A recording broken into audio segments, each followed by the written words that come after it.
La Confédération des États du Sahel, c'est pour bientôt et même très bientôt.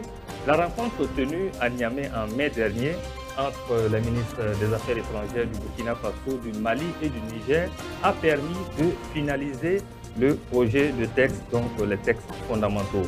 Et selon le communiqué final, dans les semaines à venir, les 3 chefs d'État devront adopter le projet de texte. Mais quel avenir pour la Confédération de l'AES? C'est le sujet de ce regard sur l'avenir. On en parle avec mes invités, mesdames et messieurs. Bonjour et soyez les bienvenus. Et pour les clés de lecture, je suis en compagnie de Dr Polo Pépin-Yen. Dr Polo Pépin-Yen est politologue. Bonjour, docteur. Bonjour. Soyez les bienvenus parmi nous. Merci. Également pour les clés de lecture, Assamadou Guiré est avec nous ce matin. Monsieur Guiré est membre de la Société burkinabé de géopolitique. Bonjour, monsieur Guiré. Bonjour, monsieur Dabira. Troisième invité sur ce plateau, Jean-Pierre Sawadogo. Monsieur Sawadogo est le vice-président de l'organisation de la société civile Soron, le Burkina Faso. Bonjour. Bonjour. Quatrième et dernier invité sur ce plateau, monsieur Nestor Kodasé, le coordinateur national de PJP, Planète des jeunes panafricanistes. Bonjour, monsieur Kodasé. Bonjour, monsieur Davira. Bonjour aux téléspectateurs de C360. Bonjour au peuple burkinabé. Bonjour au peuple africain et à tous les patriotes qui se battent pour la libération du continent. Alors, docteur, je vais commencer avec vous. Vous êtes sociopolitologue. À regarder le contexte sociopolitique et sécuritaire dans lequel naît cette confédération, y a-t-il la matière à craindre? Est-ce un projet viable? Bien sûr que ce projet peut susciter donc un peu de scepticisme à certains niveaux. Oui, à certains niveaux. Et aussi beaucoup d'optimisme. Voilà, parce que l'AES donc a été créée dans un contexte d'hostilité. Voilà, dans un contexte de tension géopolitique. Voilà, et aussi dans un contexte donc de bipolarisation donc de la communauté dans laquelle étaient ces États membres, dont la CEDEAO. Donc du coup, vu donc le niveau donc d'hostilité aujourd'hui qui sévit au sein de ces États, on peut craindre quelquefois que voilà l'AES ne puisse pas donc avoir une certaine longévité. Cette crainte peut être légitime, voilà, pour ceux qui sont plus ou moins pessimistes, parce que vu l'adversité qui est en face, vu le contexte dans lequel nous nous trouvons aujourd'hui, fait de conflits de part et d'autre, donc cette crainte est légitimée. Mais il y a aussi que l'AES suscite un espoir à plusieurs niveaux, et c'est un espoir pour les peuples. Parce que du coup, pendant longtemps, les peuples ont rêvé donc avoir une certaine superstructure, voilà, qui puisse donc les unifier, voilà, d'un point de vue politique, voilà, et afin donc de les permettre donc de pouvoir poursuivre les objectifs communs qui ne sont rien d'autre que la souveraineté, le développement, le bien-être des populations. Donc à ce niveau, je peux dire qu'il y a plus d'optimisme que de pessimisme. L'optimisme ici peut donc se percevoir à travers l'engagement même des leaders, des 3 chefs d'État, qui sont résolument engagés aux côtés de leur peuple et qui jouissent d'un soutien populaire, en tout cas indéniable, et aussi au niveau donc de la base, on se rend compte que de plus en plus, il y a une conscience qui est en train d'émerger envers donc une intégration dans un nouveau cadre sous-régional.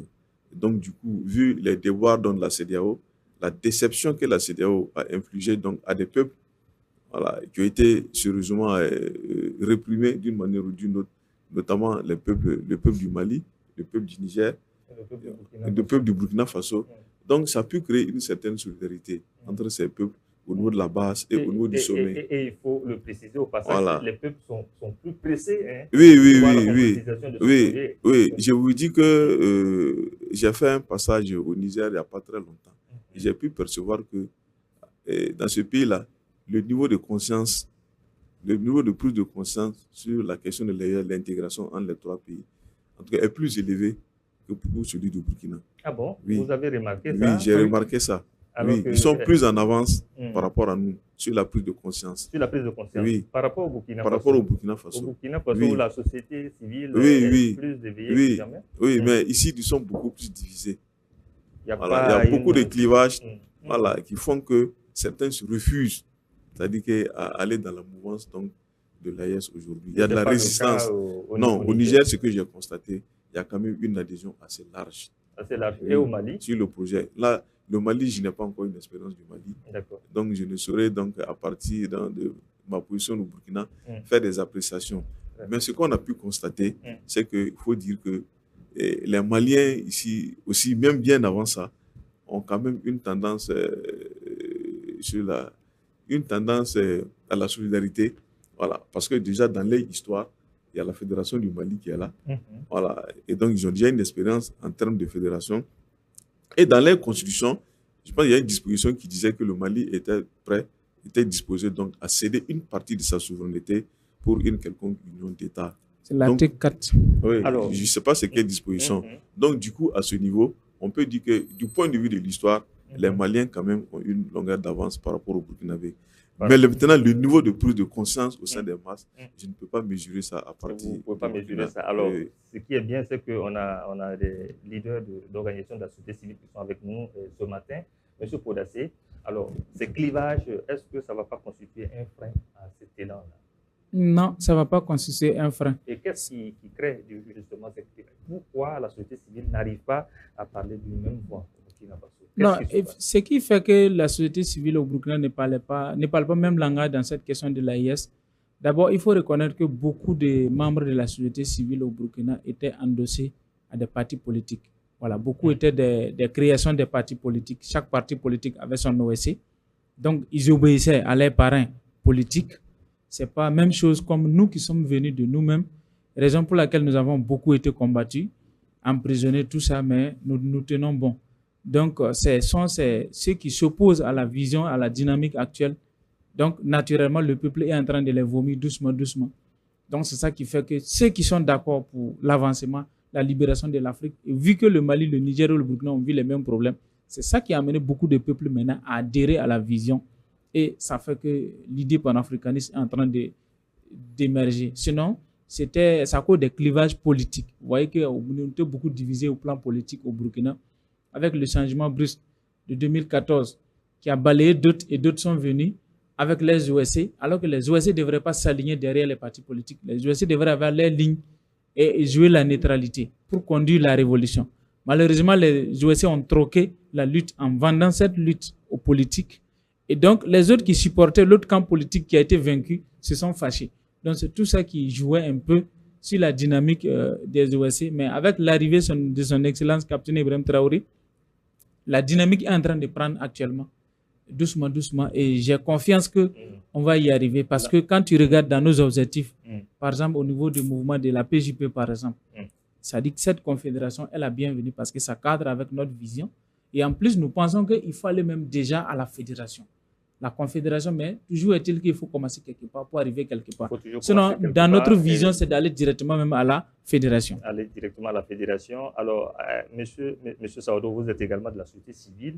Alors, est-ce que c'est la même lecture que vous faites de la situation? Est-ce qu'aujourd'hui, on peut, au regard des clivages au sein donc, de la société civile, quelle explication on peut donner? Est-ce que c'est dû au fait que ces sociétés civiles étaient pour la plupart créées par des partis politiques, donc c'est de bonne guerre qu'on ait donc ces clivages-là en ce moment? Pour ce qui est du cas burkinabé. Bien, merci. Je vais abonder dans le même sens que M. Podassé. Comme il a si bien dit, beaucoup d'OSC, ou certaines OSC ont été en tout cas mis sur pied par certains partis politiques qui obéissaient en tout cas à la politique même de ces différents partis. Maintenant, avec la nouvelle dynamique qui est là, certains se trouvent en déphasage, si bien que le problème de leadership se pose. Une fois que les structures qui ont décidé du moins d'accompagner la transition en place essaient de mener certaines activités, à partir du moment où ils ne sont pas au devant des choses, ils se trouvent assez vexés, si bien qu'ils se mettent en retrait. Et dans le même temps, ces OSC essaient de ramer à contre-courant. Et c'est ce qui est regrettable. Mais il y a matière à espérer en ce moment, au regard du contexte. Bien entendu. il y a matière à espérer. On ne désespère pas, puisque la lutte, c'est une lutte de longue haleine. Et quoi qu'on dise, et petit à petit, nous allons parvenir à fédérer toutes les actions pour, en tout cas, mener à bien les missions qui sont les nôtres. Les missions qui sont les vôtres. Monsieur Assamadou Guiré, vous êtes de la société burkinabé de géopolitique. À regarder le contexte sociopolitique, sécuritaire, avec tout ce qu'on voit comme intox et manipulation des masses populaires, y a-t-il matière à espérer? Ou bien vous percevez donc un désespoir en vue? Alors, je pense que le docteur a brillamment justement bien planté le décor en disant effectivement qu'il y a de la matière à espérer parce que, vous savez, les réformes extraterritoriales sont très complexes parce qu'il faut du temps, il faut aussi de l'énergie et il faut de l'intelligence. Mais lorsque nous étudions le contexte actuel sous-régional et même mondial, il l'a si bien souligné, vous voyez, lorsque vous étudiez une communauté économique comme l'Union européenne, à la base, est allée justement avec ce type d'initiative que nous, on appelle aujourd'hui AUS.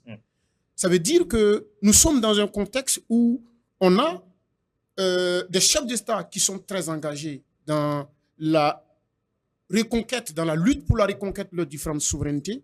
On a aussi des chefs d'État qui partagent les mêmes réalités sociopolitiques et qui ont décidé de mettre en place une organisation pour fédérer l'ensemble de leurs initiatives pour atteindre leurs objectifs. Et nous estimons qu'à partir de ce moment, il y a matière à expirer. Et l'autre élément également qu'il faut ajouter à cela est que, vous savez, de par le passé, on avait l'habitude de voir des organisations dont la création ou dont les créations sont suscitées depuis l'extérieur. Mais à la différence de l'AES, de cette confédération, on a de façon souveraine, de façon autonome, des chefs d'État qui décident de mettre en place une organisation, une coopération, une confédération pour atteindre l'ensemble donc de leurs différents objectifs. Et au regard de ces éléments-là, et aussi au regard de l'adhésion populaire au niveau donc des trois États, au niveau des trois pays, au niveau des trois peuples, vous avez vu comment le peuple s'est mobilisé. Le peuple burkinabé s'est mobilisé pour accueillir le président malien au niveau du Burkina Faso. Ça veut dire que il y a une grande adhésion populaire. C'est une coopération, c'est une confédération des peuples. À la différence des deux autres confédérations, à la différence des autres communautés où on constate l'existence de syndicats de chefs d'État. Ici, on voit que les peuples se reconnaissent dans cette initiative. Il n'y a pas de raison que toutes les initiatives, comme nous le disons à chaque fois, ne réussissent pas. Parce que partout où les peuples s'impliquent, partout où il y a de l'énergie, il y a de l'intelligence, il n'y aura que du succès. Et nous estimons que dans les jours à venir, nous n'aurons que du succès, de réussite en réussite à travers l'AUS. À travers l'AUS, il y a donc matière à espérer. Docteur Oro-Pépin, alors, quand on regarde le contexte, il y a pas mal de défis à relever, dont le défi de la communication. À regarder les réseaux sociaux aujourd'hui avec l'intox et la manipulation des masses populaires, on va dire, ça serait un défi majeur à relever pour ne pas donc gripper la machine à un moment donné. Oui, mais bien sûr, quand on suit donc l'évolution des événements, et surtout ce qui vient de se passer récemment, où il y a eu tout un déferlement donc pour désolidariser des mensonges, d'intoxication, de désinformation et autres, dont l'objectif est rentrer donc dans une stratégie du chaos. Et on peut donc se rendre compte que la question de la communication est vraiment centrale aujourd'hui. Et comme moi je l'ai dit, en ce 21e siècle, l'arme la plus redoutable, c'est la communication. C'est l'arme la plus redoutable. Un défi majeur à relever en ce moment. C'est l'arme la plus redoutable. Et donc, du coup, il va falloir donc mettre l'accent sur ce côté-là. Voilà. C'est vrai que... En quoi faisant, par exemple? Oui, en quoi faisant? D'abord, en mettant des dispositifs de communication en place. Des trois pays à la fois? Oui, des trois pays à la fois. Et aussi, en donnant donc des outils, c'est-à-dire à tous ceux qui sont donc les panafricanistes et qui sont actifs sur les réseaux sociaux, il faut les outiller.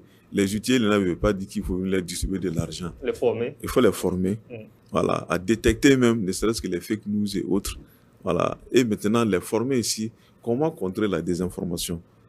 Voilà. Parce qu'il y a des techniques aussi pour contrer la désinformation. Vous êtes mieux placé que moi, peut-être, voilà, pour le dire. Donc, il faut les outiller, de sorte à mettre des mécanismes, des dispositifs en place pour réagir instantanément, donc, afin donc, de réduire à néant toute tentative de désinformation qui viendrait donc voilà, à survenir. Donc, à ce niveau, il faut aussi, du côté des journalistes, qu'ils fassent aussi l'effort. Oui, c'est vrai qu'il y a la pluralité des opinions. Vous avez l'impression qu'au sein de notre corporation, il y a assez de divisions? Non, je ne dirais pas que la division est normale. Il n'y a pas une unanimité, c'est-à-dire au niveau des opinions. Voilà. Donc, l'espace public même fonctionne donc, sur le principe du contradictoire. Donc, où il y a des rapports d'opinion. Voilà. Donc, lorsque vous émettez une opinion, ça rentre dans un mouvement d'opinion déjà contradictoire au sein de l'espace public. Donc, à ce niveau, les questions de contradiction, de divergence et autres là, c'est tout à fait normal. Oui, c'est tout à fait normal. Mais maintenant, dans le fond, il faut mettre en avant l'intérêt national. L'intérêt national. Il ne faudra pas que le journalisme vienne aussi mettre en péril aussi l'unité nationale, l'intérêt national. Le contexte devrait imposer une façon de voir aujourd'hui et de traiter l'actualité. Oui, une façon de traiter l'actualité, de sorte à ne pas faire de façon inconsciente le jeu de l'ennemi, le jeu, c'est-à-dire des adversaires. Voilà, le jeu de ceux qui sont en train d'endeuiller et qui cherchent donc, c'est-à-dire à retirer donc notre territoire, notre pays. Il ne faudra pas que le journaliste ici puisse, à travers ici le traitement de l'information, même de façon volontaire ou involontaire, c'est-à-dire créer une condition qui puisse favoriser cela. Voilà. Parce qu'aujourd'hui, l'élément ici essentiel, c'est la préservation donc, de la nation. La préservation voilà, c'est une question de survie. Docteur, vous l'avez dit, c'est un élément essentiel, la communication. La communication. Aujourd'hui, au sein de notre corporation, on n'a pas l'air de très bien percevoir ce défi-là à relever. Donc, le Conseil supérieur de la communication interpelle par moment et ça aussi, c'est mal perçu. Non, ce n'est pas que, ça dit, il n'arrive pas à percevoir. Non, tout le monde est conscient. Mais volontairement, il y a des gens qui sont dans un jeu. Voilà. Ils font un jeu. Oui. Vous savez que les clivages politiques au niveau du monde social se reflètent aussi, ou du moins traversent le champ du journalisme, le champ journalistique.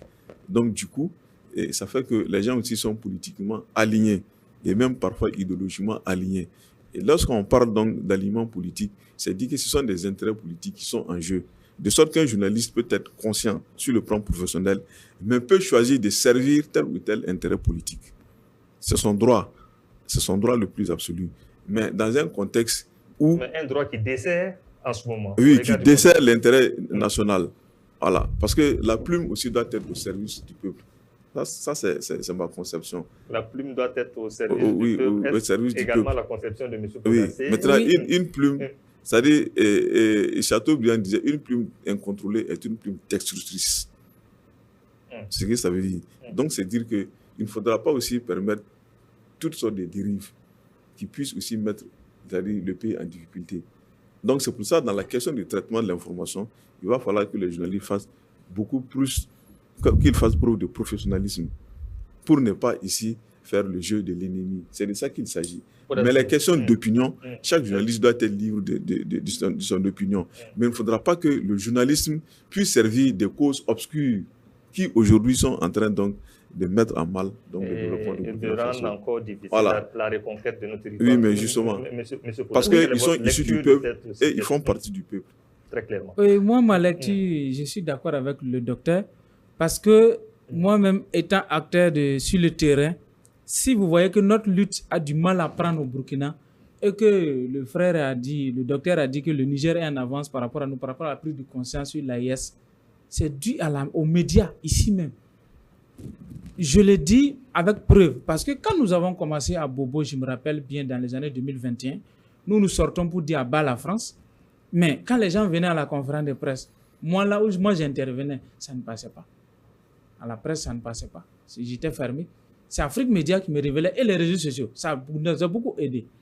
Maintenant, quand il y a eu changement, à partir de janvier 2024, c'est SMTV seul qui me prenait. Sinon, il n'y avait aucun média au Burkina qui me prenait. Que ton idée panafricaniste, là, ça ne passera pas. Jusqu'à ce que l'avènement, on a continué à communiquer avec Afrique Média et les réseaux sociaux. jusqu'à ce que l'avènement du MPSRD arrive le 30 septembre 2022.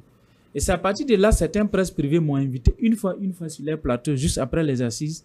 On a parlé de ça seulement et c'est fini. Ils m'ont plus invité. Je me rappelle même la RTB m'a invité aussi une fois et après ça, silence radio. Alors, il a fallu que le défi de la communication, c'est un défi majeur à relever. Alors, au plan de l'AES, quelle solution, qu'est-ce qu'il faut faire? La solution, elle est simple. Par exemple, quand vous voyez que le jour que un grand frère a dénigré le président sur BF1 où il a dit l'image de don de sang semblerait être montée, c'est des images de l'année passée. Ça, moi, j'étais aussi dans mon salon, je suivais, c'était un choc pour moi. Et j'ai même écrit sur ma page Facebook où j'ai dit l'autorité ne doit pas laisser ça passer. Il faut sévir. On ne peut pas laisser chacun venir raconter du n'importe quoi sur le plateau. Alors donc, à partir de là, le lendemain, nous avons interpellé la RTB où nous avons dit la RTB doit changer sa ligne éditoriale. Bon, on va pas. Bon, c'est pour dire que ce que nous voulons. Hier, par exemple, j'ai suivi une émission à la RTB où il y avait un de nos camarades, un de nos camarades du Niger qui a intervenu par téléphone. Il y avait un député malien, CNT, qui a intervenu par téléphone, ainsi que votre média qui fait un grand effort actuellement dans le domaine du panafricanisme. Donc, nous souhaiterons que dans les émissions à venir, que vous invitez aussi ceux des autres pays, que Niger ou bien Mali, que les gens puissent intervenir aussi. Et si possible, les télés que vous êtes, et ça, on le essayez fait d'avoir des partenariats. On le fait déjà. Voilà, donc c'est ce que nous souhaitons, que si possible même avoir des panélistes des pays de l'AES aussi sur le plateau, à défaut intervenir par Zoom. Pour moi, et puis organiser aussi des séminaires, des trucs comme il a dit ici, des formations, avoir des activistes panafricanistes qui sont écoutés, qui sont influencés sur les réseaux, qu'on va former pour contrecarrer la désinformation. Parce que nous en avons vu pendant les événements du 12 en venant, mais nous autres, on est restés à notre position pour déconstruire la désinformation de l'adversaire. Mais nous pensons que ce n'est pas suffisant. Il faut toujours continuer à se performer. Il faut toujours continuer à se performer. Alors, on est sur les défis à relever donc par l'espace AES, les chefs d'État en ce moment. Et nous sommes au niveau donc de la communication. Comment maîtriser la communication?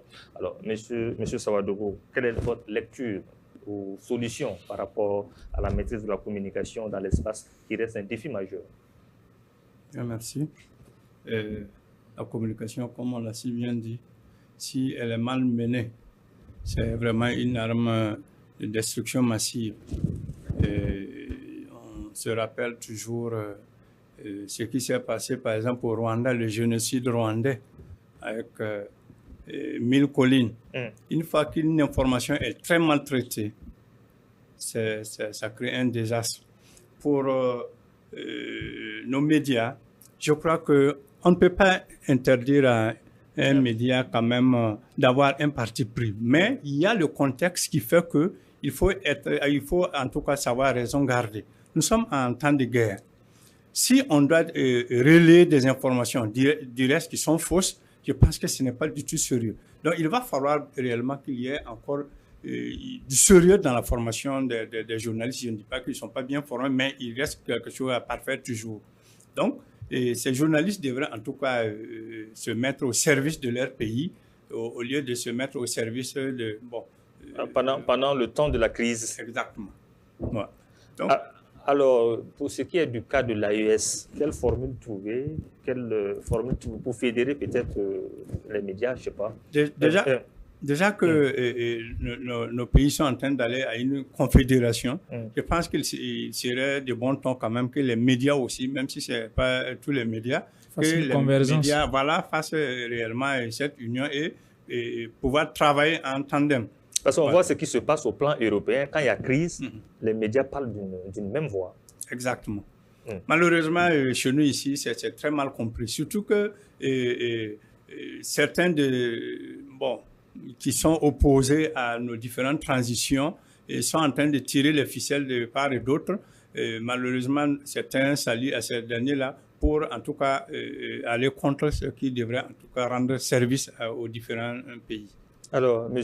Assamadou Guiré, le défi de la communication, quelle est votre perception ou solution à cette crise-là, à ce défi à relever par donc, les États de l'AES? Nous pensons que les défis sont énormes. Au plan de la communication. Au plan communicationnel. Vous savez, le monde du 21e siècle est le monde de la communication. Lorsque vous suivez les médias, les grands médias au niveau de l'Occident, vous verrez que dans la crise russo-ukrainienne, vous voyez qu'on a une seule tendance. On a une seule lecture des choses, à l'exception de quelques médias qui, souvent proches de l'extrême gauche ou proches de la Russie, qui essaient aussi de donner d'autres lectures des événements au niveau de la Russie, au niveau de l'Ukraine. Malheureusement, au niveau de l'espace AES, on se retrouve toujours dans une situation de contradiction, dans une confusion médiatique, et ce qui rend très difficile la lutte contre la reconquête de notre souveraineté et aussi de notre territoire. Mais ce que nous proposons, nous pensons qu'il faut créer une industrie médiatique, parce que c'est très important. Vous voyez la difficulté avec laquelle les journalistes, les hommes de médias font le travail au niveau national et même au niveau de l'AES. C'est difficile d'évoluer dans ce contexte. Parce que, vous savez, un drone militaire coûte combien? Je vous assure que le prix de 2 drones militaires peuvent équiper toute une télévision pour faire un travail fantastique. Parce que si on doit investir des dizaines de milliards au niveau de l'armement, tout en oubliant qu'il faut investir aussi des milliards au niveau de la communication, parce que ces deux domaines, ces deux aspects vont de pair, ça sera difficile. Parce qu'on peut avoir des acquis militaires, mais s'il n'y a pas une communication stratégique pour accompagner ces acquis militaires, on risque de se retrouver dans une situation où c'était comme si rien n'était fait. Donc nous estimons qu'il faut mettre en place une industrie médiatique, communicationnelle, avec des moyens conséquents. Parce que lorsque vous prenez des médias, les médias comme France Monde, à savoir RFI et autres, le groupe, le budget annuel de ces médias, en réalité, il y a des ministères ici qui ne peuvent pas avoir cela. Donc, ça veut dire que c'est des milliards qu'on injecte pour arriver à déconstruire. Et aujourd'hui, on nous parle de 500 millions pour faire une communication de guerre. C'est très peu. Ça pose mais problème, c'est extrêmement peu. Et ça pose problème. Ça a été largement critiqué. Ça a largement critiqué. Les gens, non, mais les gens ne maîtrisent pas les enjeux communicationnels. Beaucoup ne maîtrisent pas parce qu'il y a des gens, parce qu'ils n'arrivent même pas, ne serait-ce qu'à avoir 1000 francs ou 2 repas par jour. Et quand il attend 500 millions, pour lui, c'est énorme. Pourtant, nous avons un défi de plusieurs centaines de milliards, pour ne pas dire de plusieurs milliers de milliards que nous voulons défendre.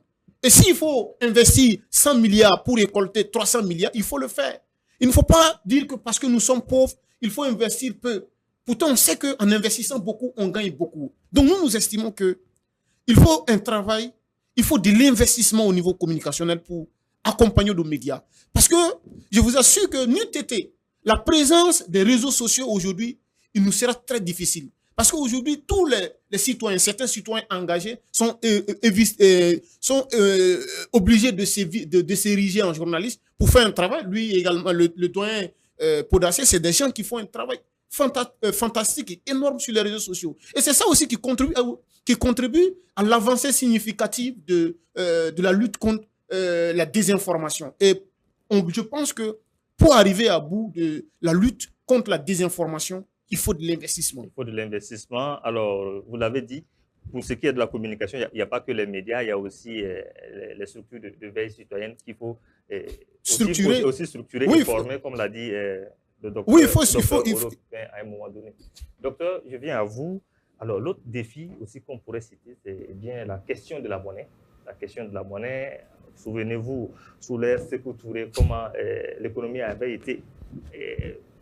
l'invasion de fausses monnaies qui avait été faite en son temps pour déstabiliser, justement fragiliser le pays économiquement et décourager donc les populations. Est-ce que, et récemment également au Mali, de faux billets de francs CFA, alors on va dire que c'est la monnaie de l'AES, c'est quand même un défi qu'il faudra relever au plus vite. Oui, mais bien sûr, c'est l'un des grands défis qu'il faut relever. La question de la monnaie. La question de la monnaie. Parce que la monnaie est vraiment le plus grand symbole de la souveraineté d'un État. Oui, quand vous prenez les pays anglophones, moi j'ai parcouru un peu quelques pays, mais chaque pays pratiquement a sa monnaie. Vous prenez les pays de l'Afrique du Sud, chaque pays a sa monnaie. En dehors de peut-être en Afrique de l'Est où c'est l'Ouganda et le Kenya qui semblent avoir un peu la même monnaie, mais toujours il y a une différence. Mais vous prenez tous les pays, Mozambique, l'Afrique du Sud, et vous allez prendre l'Angola, et Zimbabwe. Zimbabwe, tous ces pays-là ont leur monnaie. Voilà. Mais maintenant, comment se fait-il qu'en Afrique, on voit 14 pays francophones, c'est-à-dire qui s'alignent derrière une monnaie coloniale? C'est une monnaie coloniale, mais on ne peut pas comprendre.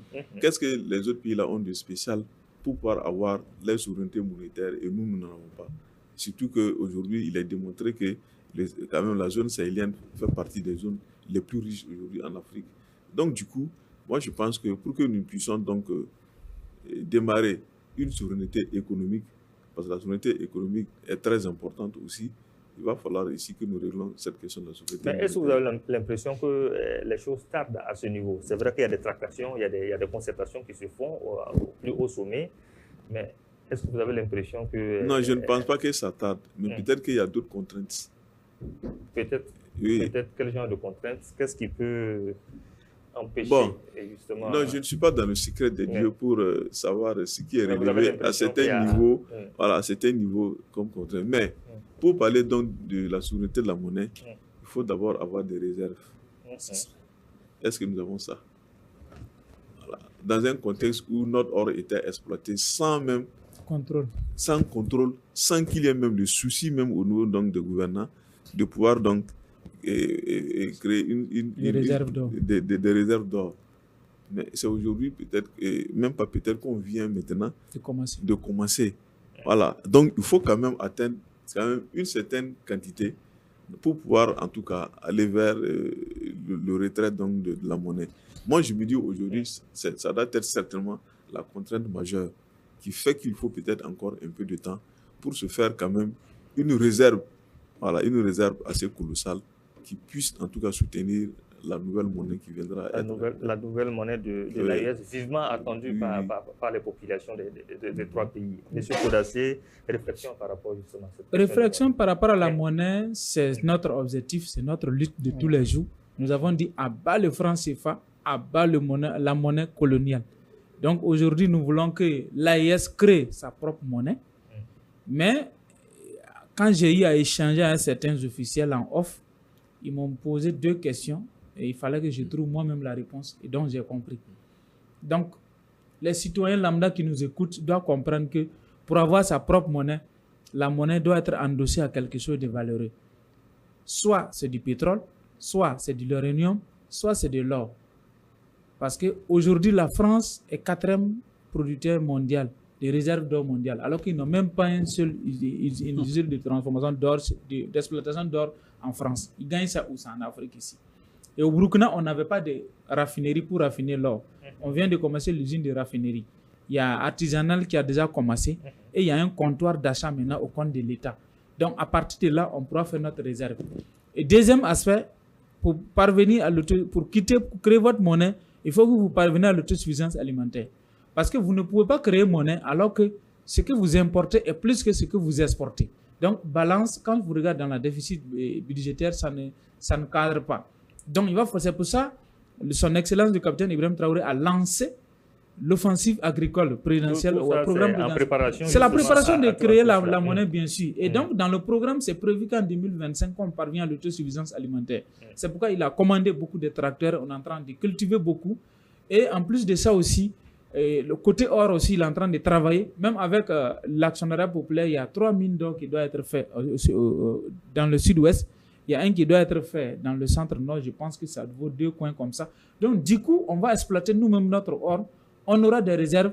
On va parvenir à l'autosuffisance alimentaire. Tant que si les 2 conditions sont réunies, pour faire la monnaie, c'est 72 heures, d'après le professeur Nicolas Agbo. Alors, Monsieur Sawadogo, réflexion par rapport justement à cette question de monnaie qui reste aussi un défi majeur à relever, même s'il y a matière à espérer, comme l'a dit les 2 co-panélistes. Il faut le dire, les pays membres de l'AES sont en train de jouer la carte de leur souveraineté. Et pour cela, il faut consolider cette alliance-là. Cette consolidation doit passer effectivement par cette monnaie, la création de la monnaie de l'AES. Bien. Et comme ils l'ont si bien dit, il faut effectivement avoir des ressources, des réserves en or et autres pour pouvoir espérer créer notre monnaie. Et je pense que les différents chefs d'État doivent être quand même dans cette dynamique-là. Parce qu'il ne faudrait pas précipiter les choses et ça va se gripper par la suite. Donc, je pense que les différentes pistes explorées par les différents chefs d'État rentrent dans le cadre, en tout cas, de la constitution de cette réserve afin d'aller à cette monnaie de l'AES. Monsieur Assamadou Guiré, très rapidement par rapport à cette question de monnaie. Oui, je pense que le très cher René Podassé a brillamment et intelligemment expliqué les faits. Vous savez, la souveraineté passe souvent par les détails que par de grandes déclarations. Pour arriver à la conception, à la création de notre monnaie, il faut réfléchir, il faut des préalables. Et nous estimons que nos autorités sont dans cette posture, dans cette perspective. Et le fait d'y penser déjà, c'est une bonne chose. C'est une très bonne chose. Parce que même si vous créez votre propre monnaie et que vous ne contrôlez pas vos tissus industriels, vous vous retrouvez dans la même situation que celle que vous avez quittée. Parce que, comme il l'a si bien souligné, notre balance commerciale est très déficitaire. Et nous dépendons fortement de nos importations. Du coup, il faut trouver des mécanismes, il faut trouver des réformes, il faut trouver des stratégies pour non seulement asseoir un tissu industriel solide, de sorte à ce que même si vous créez votre propre monnaie, vous avez la facilité de la production de la richesse. Parce que c'est ça aussi le plus grand défi, la production de la richesse. La production de la richesse passe par quoi? Par la création des unités industrielles, par le processus, ou du moins l'autosuffisance alimentaire, parce que si vous avez votre propre monnaie et que tout ce que vous consommez vient de l'extérieur, vous n'arrivez même pas à vous nourrir et vous dites que vous avez votre propre monnaie, vous vous retrouvez naturellement, comme on le dit, dans une situation de dépendance. Donc, il faut ces préalables. Et si vous avez remarqué, le chef de l'État, le capitaine Ibrahim Traoré et ses camarades sont dans cette posture. D'abord, vous avez vu l'initiative présidentielle pour l'autosuffisance alimentaire. Et de deux, la création justement de certaines unités industrielles, à savoir notre raffinerie d'or, et aussi certaines initiatives à travers l'APEC qui aujourd'hui constituent la base, ou du moins les éléments nécessaires qu'il faut avant d'aller à l'étape suivante. Sinon, il nous sera très difficile. Ça, c'est les aspects que je voulais évoquer. Mais l'autre élément également aussi, vous savez que nous sommes en train d'approfondir nos relations avec certains États comme la Russie, la Chine et la Turquie.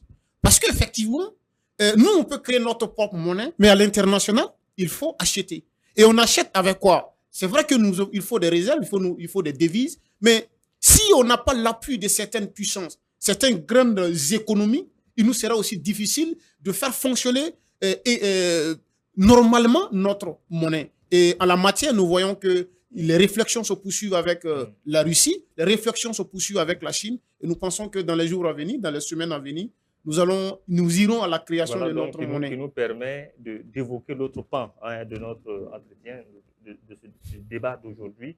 Alors, docteur, quand on regarde la bourrasque impérialiste en face, les pays pris individuellement ne pourront pas justement résister.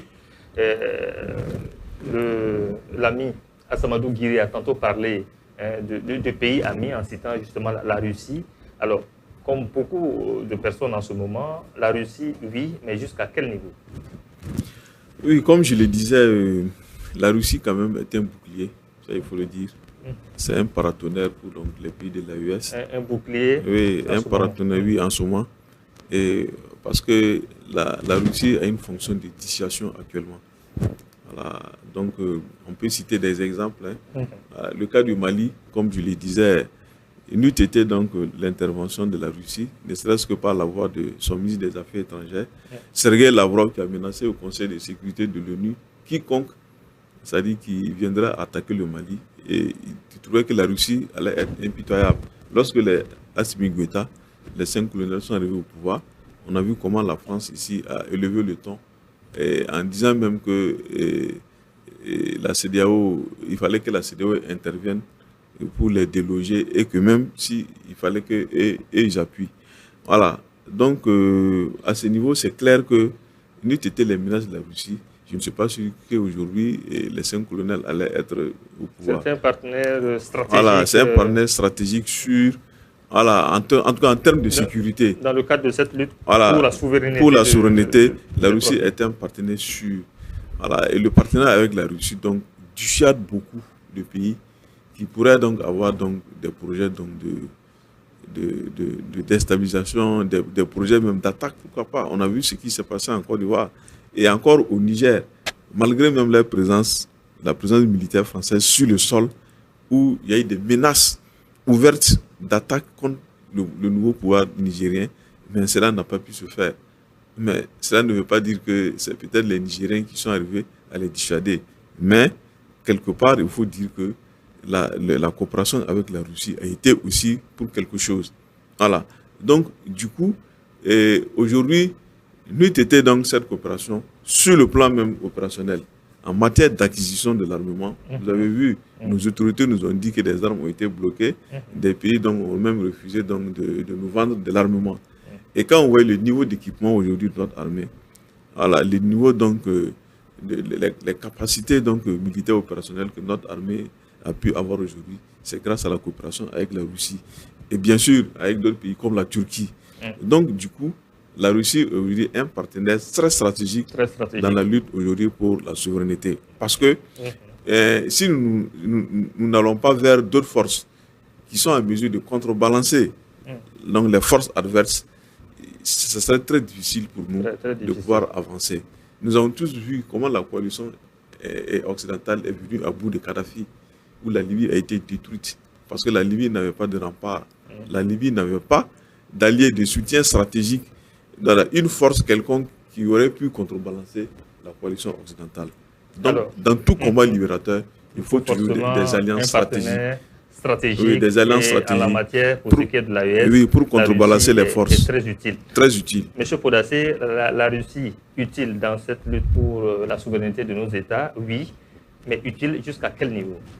La Russie utile jusqu'à quel niveau? Je vous donne un exemple très simple. La Corée du Nord est ce qu'il est aujourd'hui, que tout le monde a peur grâce à la Russie. Parce que la Russie l'a aidé avec la technologie militaire. Donc je pense que cette lutte, nous ne devons pas la limiter seulement à nous débarrasser des terroristes, mais nous devons travailler à parvenir à l'industrie militaire. Voilà. Et ça, je pense qu'avec la Russie, on pourra. Si vous regardez très bien, Kadhafi a lancé satellite africaine en son temps. C'est avec l'aide de la Russie et la technologie chinoise qu'on a pu avoir satellite africain qui nous permet aujourd'hui de communiquer moins cher. Sinon, la communication était extrêmement chère en Afrique ici. Donc pour nous, cette coopération gagnant-gagnant avec la Russie, on peut aussi aller dans le domaine de la santé. Avec le Cuba aussi, tout ça, on a beaucoup de partenaires. Donc la Russie peut nous aider jusqu'à où ça nous mène de savoir profiter de la technologie russe. Pour le moment, ils nous vendent des armes. Mais on ne va pas continuer quand même à consommer, import. À un moment donné, il faut grandir. Et quand tu grandis, toi aussi, tu dois pouvoir produire pour exporter.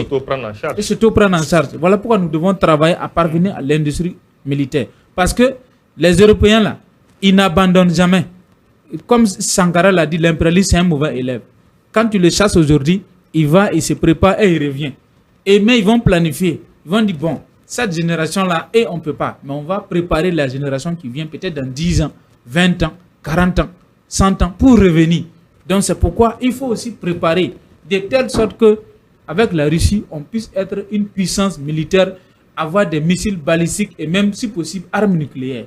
Quand nous allons avoir armes nucléaires ici, on va devenir comme la Corée du Nord. Tout le monde va avoir peur de nous. En ce moment, il y a certaines choses, détails qu'on pourra faire. Sinon, pour le moment, il faut mettre l'accent sur l'industrie militaire avec la Russie et il faut en profiter. C'est le moment. C'est le moment. Monsieur Sawadogo, la coopération avec la Russie, votre regard critique là-dessus? Bien. Nous saluons en tout cas à sa juste valeur cette coopération. Et je profite en tout cas féliciter nos dirigeants pour cette clairvoyance dans la multiplication du partenariat. Ils sont allés au moment opportun et vers un partenaire ou des partenaires assez crédibles qui sont venus de façon sincère pour nous appuyer dans cette lutte contre le terrorisme. Je pense bien que nous était réellement l'appui de ces pays. Aujourd'hui, ces pays membres de l'AIS allaient être sous le joug de l'impérialisme que nous sommes en train de combattre de nos jours. Comme l'a dit docteur, et la Russie dissuade exactement. Quand elle est amie avec vous, avec sa protection. Qui n'a pas peur du lion? Alors, Assamadou Guiré, très rapidement. Oui, très rapidement, où il y a le professeur Joseph Kizerbo qui disait que le progrès est fils du contact positif. Les coopérations militaires font partie des actes de souveraineté des peuples. Et le docteur l'a si bien souligné, aujourd'hui, grâce à l'alliance avec la Russie, certains réfléchissent 2 fois avant de nous attaquer. Et moi, je pense que nous sommes au XXIe siècle dans une situation géopolitique où le monde est divisé en blocs. On a les souverainistes et on a les mondialistes. Et les États de l'AES ont décidé de s'aligner derrière les souverainistes. Et les souverainistes, ce sont la Russie, la Chine, la Corée et l'Iran. Le Cuba. Et cette posture aujourd'hui nous arrange et cette posture nous permettra de nous armer, du moins d'avoir l'industrie militaire dont le doyen disait avec la Russie, avoir une industrie économique, un tissu industriel avec des pays comme la Chine et aussi avoir développer notre coopération avec certains États comme l'Iran et même la Corée du Nord. Le Cuba. Et le Cuba. En termes de médecine. Merci beaucoup. Et ce qu'il faut, je voulais aussi évoquer, c'est que aujourd'hui, généralement, lorsqu'on évoque la coopération avec la Russie, les détracteurs, ou du moins les ennemis d'en face disent que nous voulons quitter un maître A pour rejoindre un maître B. Pourtant, on sait que lorsque un ennemi, ou du moins lorsqu'un adversaire, un partenaire veut vous coloniser ou du moins vous esclavagiser, il ne vous vend pas les armes. Il ne vous militarise pas. Prenez le niveau d'équipement de l'armée burkinabé à l'étape actuelle. Aujourd'hui, nous, il y a des États au niveau de l'Union européenne qui, je vous assure que si nous partons en confrontation, auront des difficultés avec le Burkina Faso. Mais le capitaine Ibrahim Traoré et ses camarades ont pris combien d'années pour arriver à ce niveau d'équipement militaire? C'est parce que nous avons eu une coopération sincère avec la Russie. Donc, il n'y a pas de comparaison à faire avec l'autre partenaire. Il n'y a absolument pas de comparaison à faire parce que aujourd'hui, lorsque vous prenez les puissances militaires au niveau de l'Afrique, vous allez me citer l'Égypte, vous allez me citer l'Algérie, mais lorsque vous étudiez l'histoire de l'équipement militaire de ces pays, vous verrez que c'est la même Russie qui a permis à ces États d'atteindre ce niveau d'équipement militaire. Et aujourd'hui, on veut nous convaincre de ne pas aller vers la Russie pour s'équiper militairement ou du moins asseoir une industrie militaire. Ceux qui le disent sont de mauvaise foi. Ils sont non seulement de mauvaise foi, mais ils savent que l'état de dépendance dans lequel ils nous ont maintenus ou du moins ils veulent nous maintenir, si nous partons vers la Russie, nous allons nous équiper militairement et celui qui est équipé militairement ne peut jamais accepter qu'on vienne le dominer. Et ça, c'est le premier élément. Le deuxième élément également, ils savent que si nous partons vers la Russie, ils perdent leur zone d'influence. Ils savent que nous repartons encore vers une autre vision du monde. Donc, nous pensons qu'en allant vers la Russie, ce n'est pas quitter un maître A pour un maître B. C'est de l'intelligence géopolitique, c'est de l'intelligence diplomatique, c'est de l'intelligence politique de façon globale. Et beaucoup de pays africains, de par le passé, ont eu cette intelligence, à savoir l'Égypte, à savoir l'Algérie. Lorsque vous partez en Afrique orientale également, vous verrez que il y a un seul pays dans le monde en Afrique qui n'a pas pu être colonisé. C'est qui? C'est quel pays? C'est l'Éthiopie. Mais comment l'Éthiopie est arrivée à faire barrière à la colonisation européenne, spécifiquement avec l'Italie? C'est parce qu'à l'époque, les Russes ont soutenu, les Russes ont accompagné les Éthiopiens. Et au XXe siècle, pendant la lutte de libération des peuples africains, lorsque vous prenez tous les indépendantistes, que ce soit en Afrique centrale, en Afrique orientale, en Afrique australe, et même en Afrique de l'Ouest ici, ont été accompagnés par les Russes. Les Russes ont équipé militairement certains mouvements pour la reconquête des indépendances au niveau de l'Afrique. Et aujourd'hui, nous estimons que nous sommes naturellement dans une poursuite de lutte pour reconquérir notre souveraineté nationale.